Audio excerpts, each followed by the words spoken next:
والذين اتبعوهم بإحسان رضي الله عنهم ورضوا عنه صدق الله مولانا العظيم وبلغنا رسوله النبي الكريم الأمين إن الله وملائكته يصلون على النبي يا أيها الذين آمنوا صلوا عليه وسلموا تسليما اللهم صل على سيدنا ومولانا محمد وعلى آل سيدنا مولانا محمد وأصحاب سيدنا ومولانا محمد وبارك وسلم عليه الصلاة والسلام عليك يا سيدي يا رسول الله وعلى آلك وأصحابك يا حبيب الله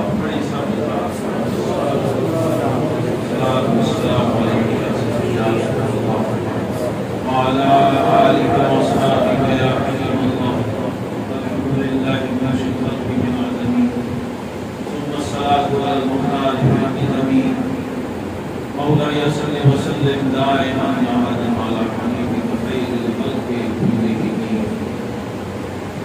اہل سنت کا ہے بیڑا پار اہل سنت کا ہے بیڑا پار اصحاب حضور نجم ہے اور ناؤ ہے حضرت رسول اللہ حضرات گرامی کا رازدان اسلام احباب اہل محبت احباب عقیدت ماہ ذوالحجہ المبارکہ یہ جاری و ساری ہے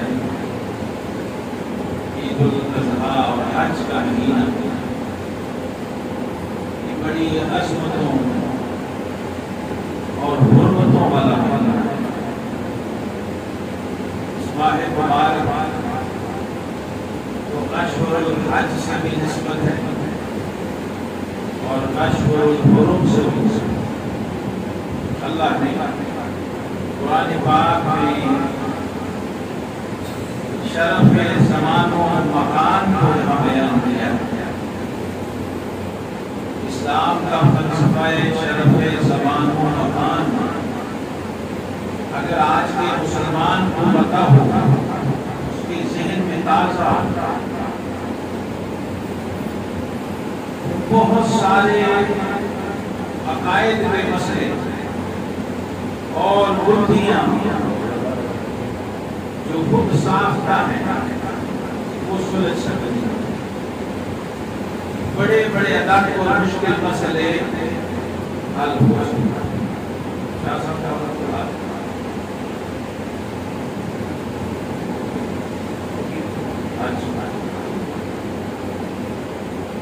آج کی گفتگو کی برکت سے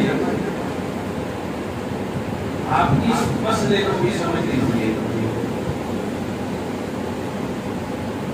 کہ اسلام نے زمان اور مکان کی عظمت اور فضیلت کو مسلم رکھا ہے زمان کا مطلب ہے وقت مکان کا مطلب ہے جگہ قرآن پاک میں رب ذوالجلال نے زمانی شرف کو بھی بیان کیا ہے مکانی شرف کو بھی بعض مہینوں کو بعض مہینوں پر فضیلت دی حالانکہ سال میں 12 مہینے ہیں سب ایک جیسے ہیں بتائیے سارے مہینے ایک جیسے ہیں رب ذوالجلال نے فرمایا جب ہم نے زمین و آسمان کو تخلیق کیا تو اسی وقت ایک سال کے 12 مہینے مقرر کرو اور 12 میں سے 4 کو منتخب کرو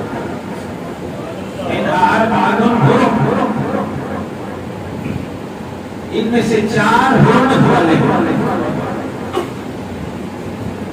اور صحابہ کی بخاری مسلم کی حدیث میں رحمت اللہ علیہ صلی اللہ علیہ وسلم نے خطبہ حجۃ الوداع کے موقع پر اونٹنی پہ سوار ہو کے اپنی امت کے پورے سالانہ چارٹر کو اسی طرح بیان کیا اور فرمایا لوگوں ان زمانہ قد استدار كهيئته يوم خلق الله السماوات والارض. اے لوگوں آج زمانہ لوٹ کر اسی اصل پہ آ گیا ہے جس پہ رب کائنات نے اسے تخلیق فرمایا. حضرت ابو بکر رفیع بن حارث رضی اللہ عنہ راوی حدیث ہے. ابھی اصول حدیث کی بات ہو رہی تھی کیا سا بتا رہے تھے.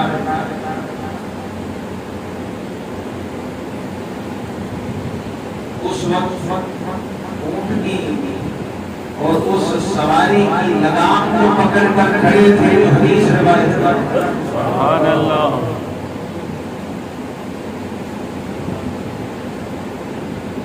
حدیث بیان کرنا ہر ایک کا کام نہیں.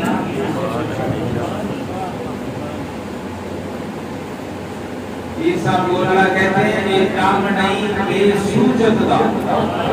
سبحان اللہ. ایک کام نہیں بے سوچت دا کوئی ورلیاں موتی رہتا ہے. اجازت بھی نہیں. ہر عالم کو بھی اجازت نہیں. اس کا اپنا کرائیٹیریا ہے, میرٹ ہے, سٹینڈرڈ ہے.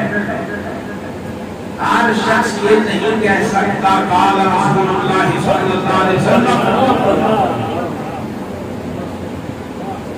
تمام ائمہ نے اس پہ لکھا جب تک اس کی سند متصل نہیں وہ یہ نہیں کہے.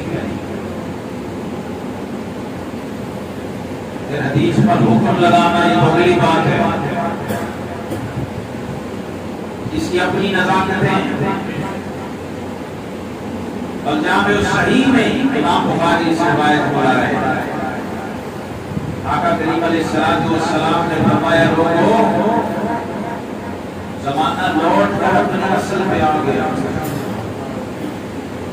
کیا مطلب؟ جب تک حضور نہیں آئے تھے وقت بھی اپنی ترتیب گوا چکا تھا.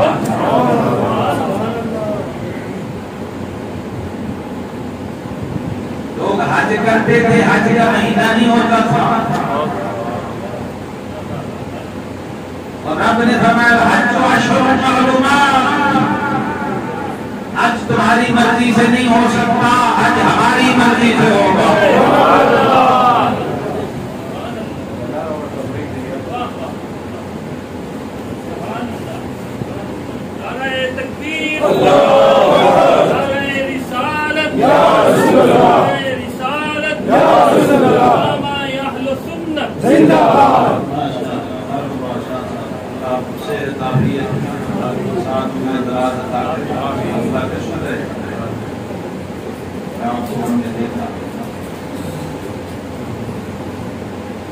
کبھی آپ حقائق کی دنیا میں جائیں, تحقیق کی دنیا میں جائیں تو آپ کو حقیقت ملے گی.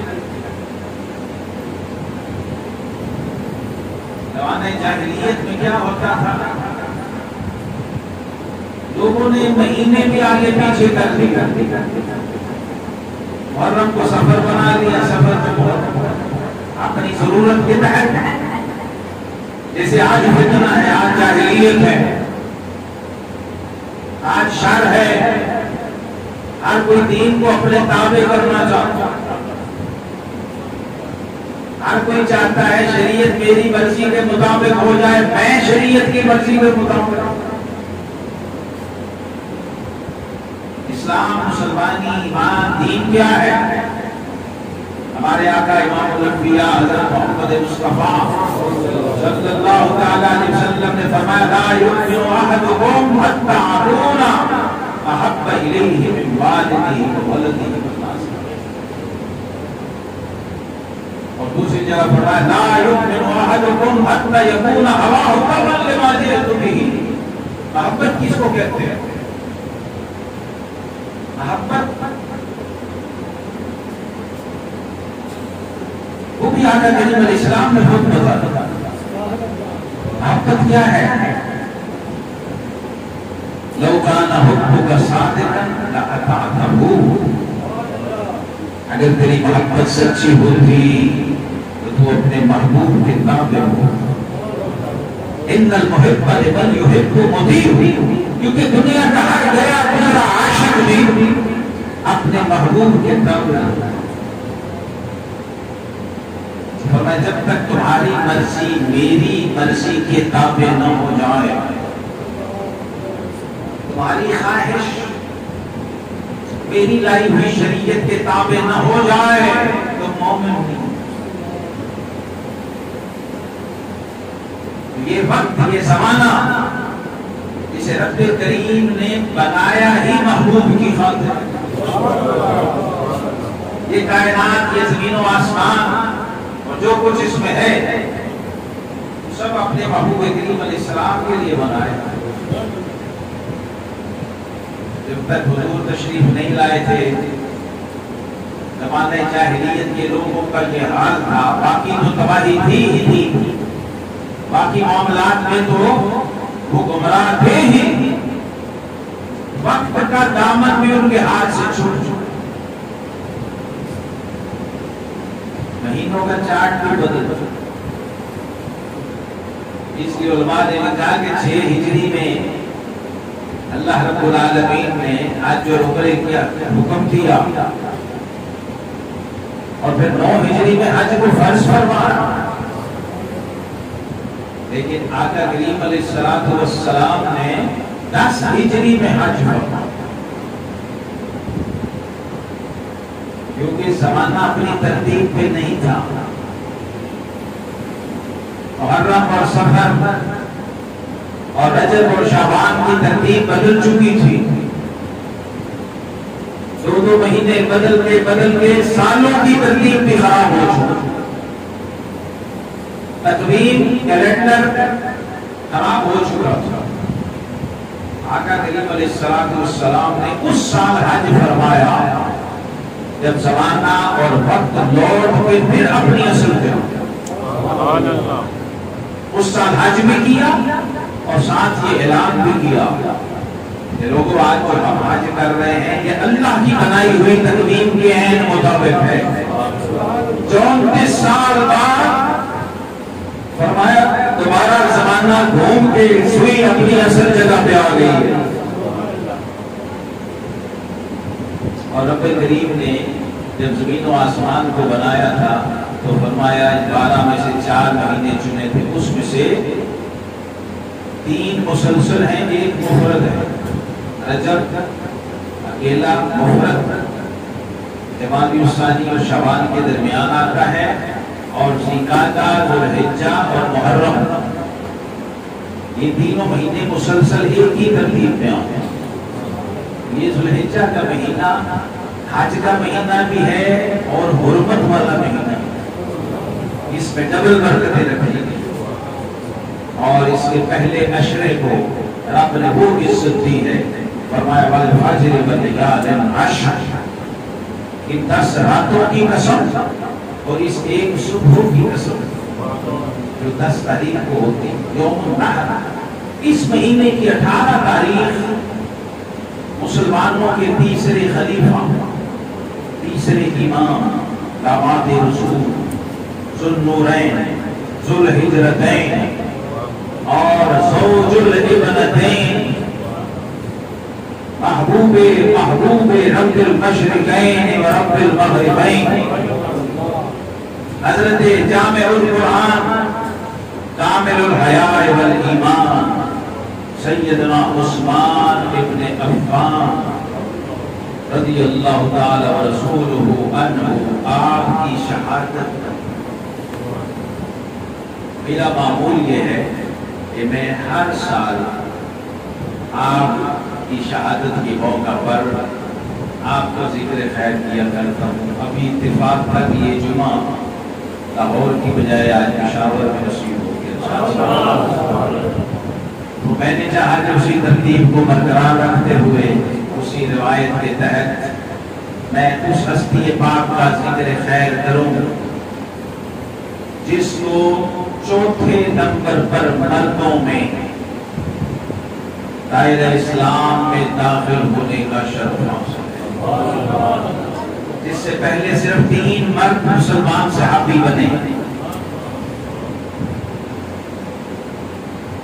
حضرت سیدنا عثمان ذو النورین، جس کی محبوبیت اور جس کا حسن و جمال اور فضل و کمال اس درجے کا تھا کہ مکے کی بیویاں جب بچوں کو سلانے کے لیے لوریاں دیتی تھی تو رات کو ماں تپکتے ہوئے کہتی بیٹا تجھے اللہ عثمان جیسا اللہ تجھے بھی عثمان غنی جیسا شہزادہ بنائے، جس کے نام کا حصہ ہے غنی۔ بڑے بڑے مسئلے میں نے کہا حل ہو جاتے ہیں اگر ہم لوگ ذرا سا زحمت کریں، تھوڑی سی تحقیق کریں، اس شرف زمان و مکان کو ہی سمجھ لیں۔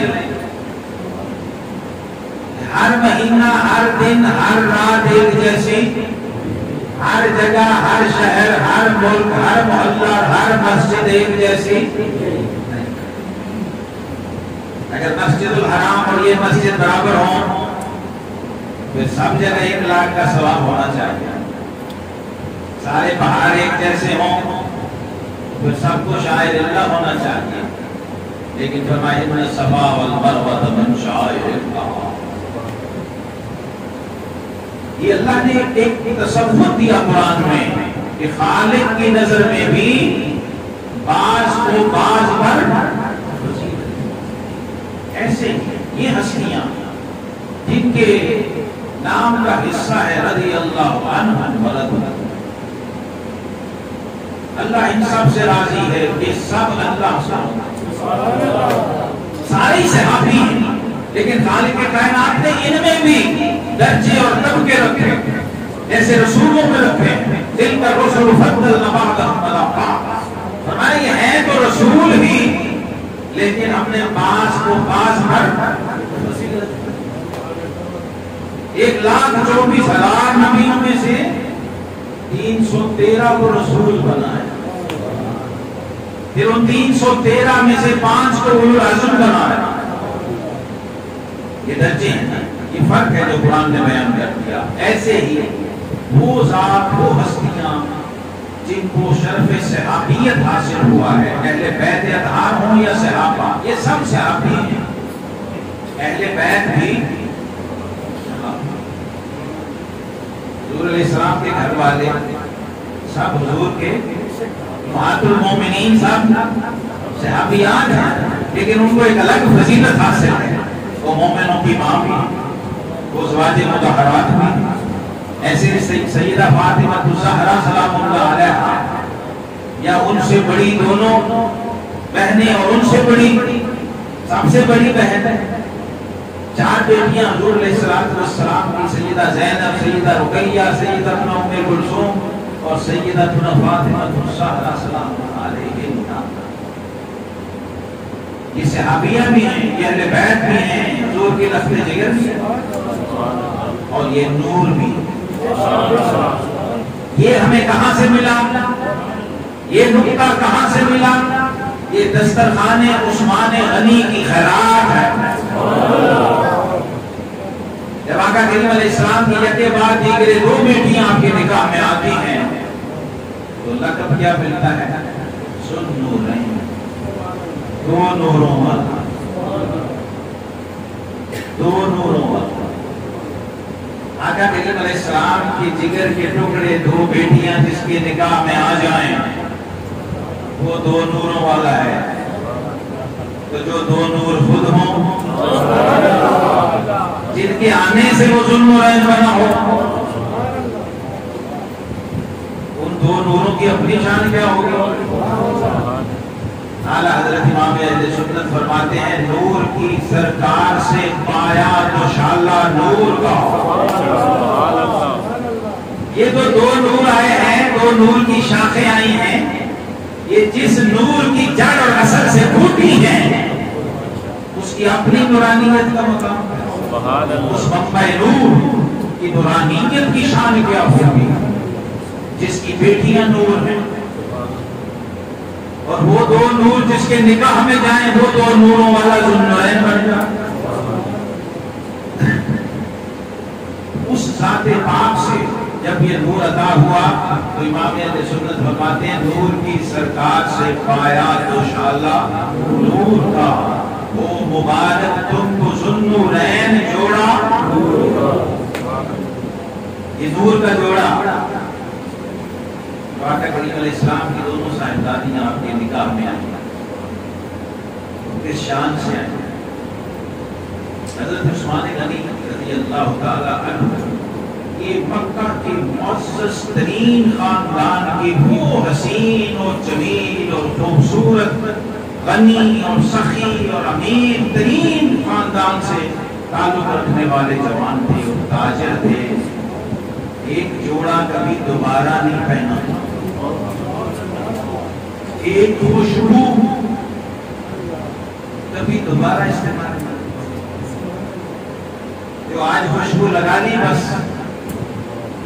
کل پھر نہیں خوشبو، تو لوگ راہ گزر سے پہچان لیتے کہ یہاں سے ذوالنورین گزرا۔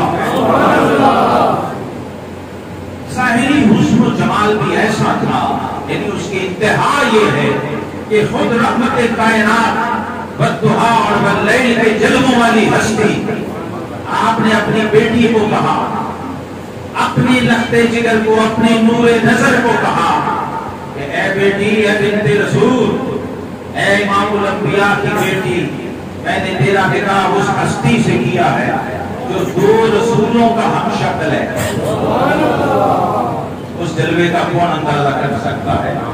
فرمایا عثمان شبیہ خلیل بھی ہے اور شبیہ حبیب بھی ہے۔ جناب ابراہیم علیہ السلام کا عکس بھی اس کی ذات میں، اس کے چہرے میں ہے، اور مصطفیٰ کریم صلی اللہ علیہ وسلم کے جلووں کا عکس بھی۔ ہم شکل مصطفیٰ بھی ہیں اور ہم شکل ابراہیم خلیل علیہ السلام۔ آپ سوچئے اس ایک ہستی کے حسن و جمال کا کوئی آنکھ اندازہ کیسے لگا سکتی ہے؟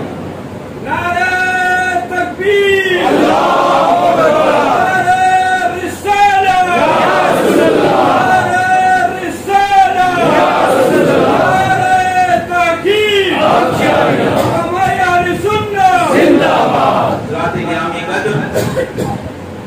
ہم نے سیرت کو دیکھا سنا پڑا ہے، سیرت پر بڑا کام ہوا ہے دنیا میں، پاکستان میں بھی الحمدللہ ہزاروں کی تعداد میں سیرت پر کتابیں اور مقالے لکھے۔ کاش ہم اس نظر سے دیکھتے کہ ہمارے آقا امام الانبیاء والمرسلین جن کا اسوہ حسنہ ہمارے لیے نمونہ عمل ہے، وہ بطور سسر کیسے ہیں؟ سسر ہونا مسلمان کو کیسا سسر ہونا چاہیے؟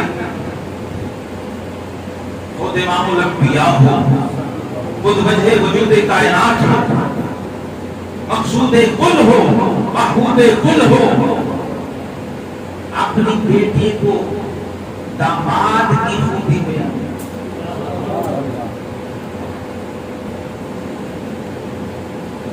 اپنی بیٹی کو دو بیٹیوں، پہلی بیٹی بدر میں مثال ہوتا ہے، تو آقا کریم علیہ السلام نے فرمایا عثمان تم ہماری بیٹی اور اپنی زوجہ کی تیمارداری کرو، تمہاری حاضری میدان بدر میں ہم لگائیں۔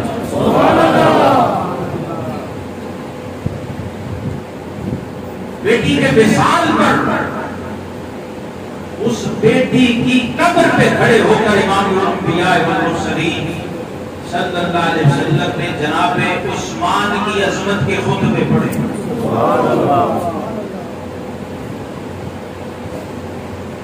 اور پھر اعلان کیا کہ عثمان وہ شخص ہے کہ جس کا یہ داماد بنے اس کے لیے وجہ شرط ہے۔ اس لیے فرمایا میں اپنی دوسری بیٹی عثمان کے نکاح کا سیدہ ام کلثوم رضی اللہ تعالی عنہا آپ جناب عثمان غنی کے نکاح میں آئی ہیں تو ایک دن آقا علیہ السلام تشریف لے گئے، دیکھا بیٹی کے ہاتھ میں کنگھی ہے اور عثمان ذوالنورین کی سنہری زلفوں میں وہ بیٹی کنگھا کر رہی ہے۔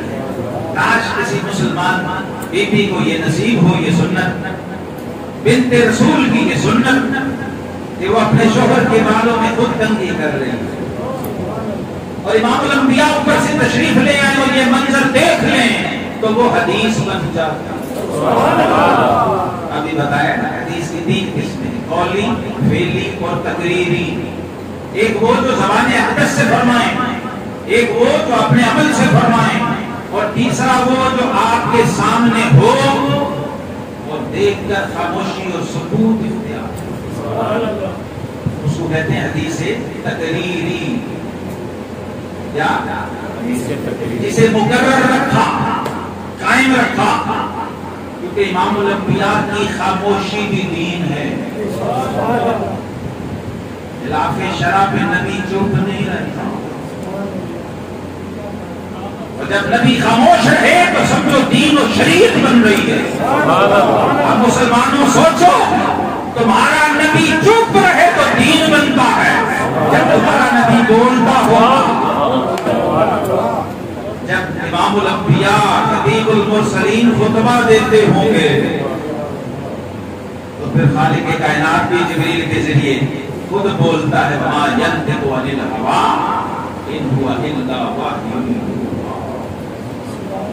جب آقا علیہ السلام تشریف لائے، یہ منظر دیکھا تو خوش ہوئے اور بیٹی کو شاباش دی اور دونوں کو دعا دی، اور دیکھنے والے کہتے ہیں کہ ہم نے انسانی تاریخ میں ایسا حسین و جمیل جوڑا، نہ ایسا مرد دیکھا، نہ ایسی بیوی دیکھی، نہ ایسا شوہر دیکھا، ایسا خوبصورت جوڑا تھا وہ کائنات تھا، حسن و جمال ظاہری میں بھی اور فضل و کمال باطنی میں بھی، کہ ان کی کوئی مثال نہیں تھی۔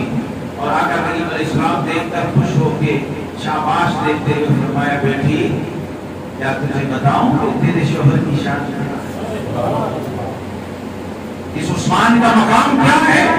فرمایا لکل نبی رفیق ورفیق فی الجنت عثمان، جنت میں تو سب صحابہ جائیں گے، لیکن فرمایا میرا رفیق جنت، ہر نبی کا ایک رفیق خاص ہوگا، فرمایا میرا رفیق خاص جنت میں عثمان ذوالنورین ہے۔ اس رفیق خاص سے رفاقت ہونی چاہیے کہ نہیں؟ اس رفیق خاص سے تعلق ہونا چاہیے کہ نہیں؟ اس رفیق خاص کی عظمت کے خطبے ہمیں پڑھنے چاہیے کہ نہیں؟ یعنی یہ منبر تو بنا ہی خطبے کے لیے لوگوں، کوئی باپ اپنی بیٹی کی مرنے والی کی قبر پہ کھڑا ہو کر بھی داماد کے خطبے پڑھے، اور جب دوسری بیٹی کا وصال ہوا تو آقا کریم علیہ السلام نے فرمایا کہ اگر میری 40 بیٹیاں بھی اور ہوتی تو میں ایک ایک کر کے عثمان کو نکاح۔ سن 9 ہجری میں، سن 9 ہجری سیدہ فاطمہ الزہرا سلام اللہ علیہا جناب شیر خدا علی المرتضیٰ کے نکاح میں جا چکی تھی، حسنین کریمین بڑے ہو چکے تھے۔ فرمایا لوگوں اگر میری 40 بیٹیاں ہوتی تو میں ایک ایک کر کے عثمان کے نکاح میں دیتا جاؤں۔ اب سوچئے اس عثمان کی شان، جب سے دنیا بنی ہے قیامت تک صرف ایک ہی شخص، پوری اولاد آدم میں صرف ایک شخص ہے جس کے نکاح میں نبی کی 2 بیٹیاں، اور نبی بھی عام نبی نہیں، سارے نبیوں کا نبی، سارے رسولوں کا رسول، حاصل کائنات۔ حضرت ابو ہریرہ کہتے ہیں لوگوں کو تو حضور جنت کی بشارت دیتے تھے، اے لوگوں عثمان وہ ہے جس نے حضور سے جنت کیش خریدی ہے، پیمنٹ کر کے ایک بار نہیں 2 بار. ایک بار آقا علیہ السلام نے عشرہ مبشرہ میں بشارت دی کہ یہ جنتی ہیں. صدیق اکبر کو بشارت، فاروق اعظم کو بشارت، عثمان غنی کو بشارت، حضرت علی المرتضیٰ شیر خدا کو بشارت.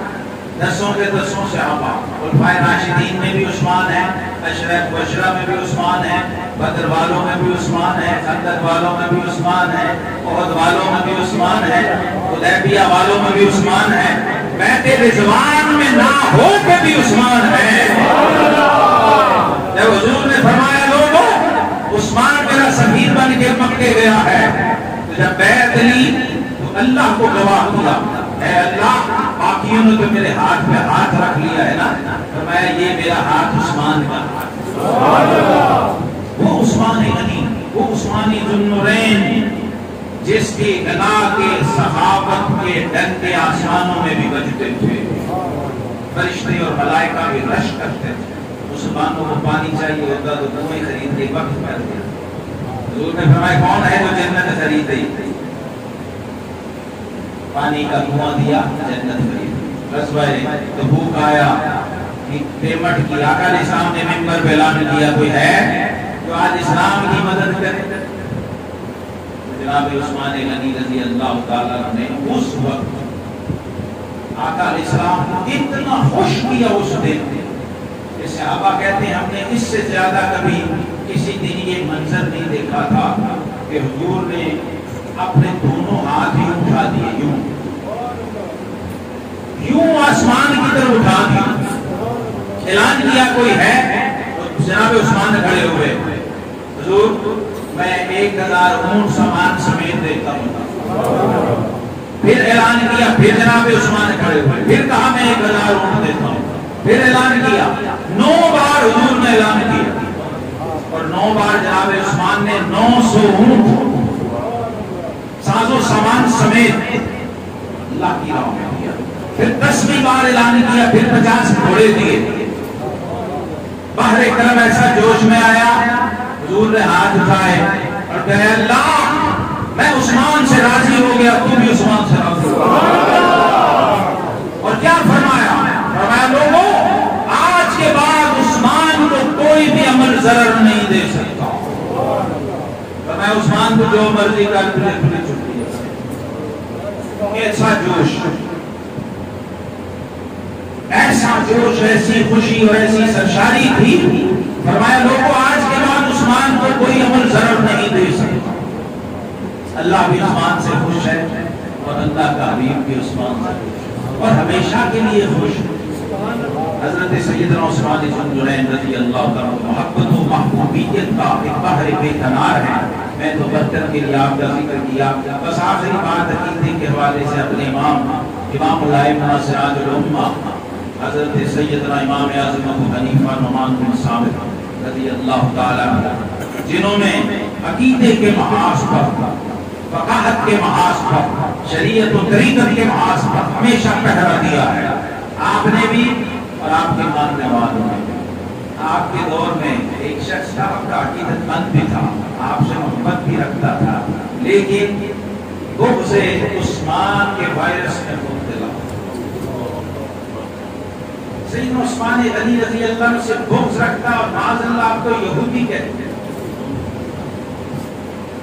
کوفے کا شخص وہ رہنے والا حضرت امام اعظم ابو حنیفہ رحمۃ اللہ سے عقیدت بھی رکھتا. تو کسی نے کہا کہ حضور یہ بندہ آپ سے بڑی عقیدت رکھتا ہے، لیکن عثمان ذو النورین داماد رسول خلیفہ راشد سے بغض اس درجے کا رکھتا ہے کہ معاذ اللہ یہودی کہتا ہے. امام صاحب کی عظمت پہ قربان جائیں کسی کا ایمان بچانے کے لیے. امام صاحب چل کے اس کے پاس گئے. وہ امام صاحب کے پاس آتا تھا، کہتا تھا حضور میری بچیاں جوان ہیں تو میں ان کے رشتے کے لیے پریشان ہوں. آپ کے تو بہت لوگ تعلق والے اور جاننے والے ہیں، تو کوئی اچھا رشتہ مل جائے تو میں اپنی بیٹیوں کی نکاح اور شادی. امام صاحب تشریف لائے اس شخص کے پاس، بڑا خوش ہوا کہ آپ آ گئے، میرے پاس آ گئے، مجھے حکم دے. امام صاحب نے فرمایا نہیں، میں نے کہا کہ میں کیونکہ تم نے مجھے بارہا کہا تمہاری بیٹیوں کے لیے رشتہ چاہیے، میں چل کے آیا. فرمایا میں نے رشتہ دیکھا ہے تیری بیٹی کے لیے، بڑا خوش ہوا وہ شخص۔ فرمایا اس سے زیادہ حسین و جمیل شخص پورے شہر میں کوئی نہیں، اس سے زیادہ باحیا پورے شہر میں کوئی نہیں، اس سے زیادہ امیر و کبیر اور تاجر اور اعلیٰ نسب کا پورے شہر میں کوئی نہیں۔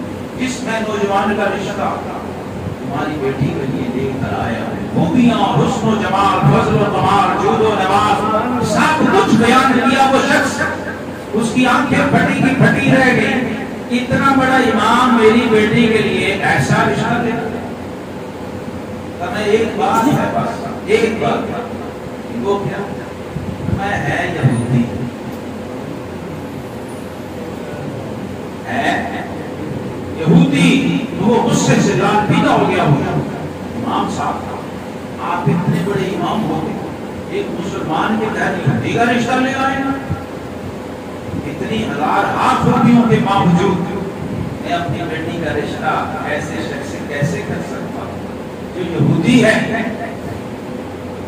تو امام امت، امام الائمہ، امام فقاہت، آپ نے فرمایا خدا کے بندے، جب تیرے جیسا گیا گزرا آدمی اتنی خوبیوں کے باوجود اپنی بیٹی کا رشتہ یہودی سے نہیں کرتا، تو کائنات کے سید و سردار اور نبیوں کے امام نے اپنی دو بیٹیاں ایسے ہی دے دی عثمان؟ فوراً قدموں میں گر گیا۔ بات سمجھ آ گئی، جب تیرے جیسا ایک بیٹی نہیں دیتا تو امام الانبیاء نے تو دو بیٹیاں دی۔ وہ ہستی ہے، وہ ذات پاک ہے، سیدنا عثمان بن طلحہ رضی اللہ تعالیٰ عنہ کے فیض و برکات سے اللہ تعالیٰ ہم سب کو فیضیاب کرے۔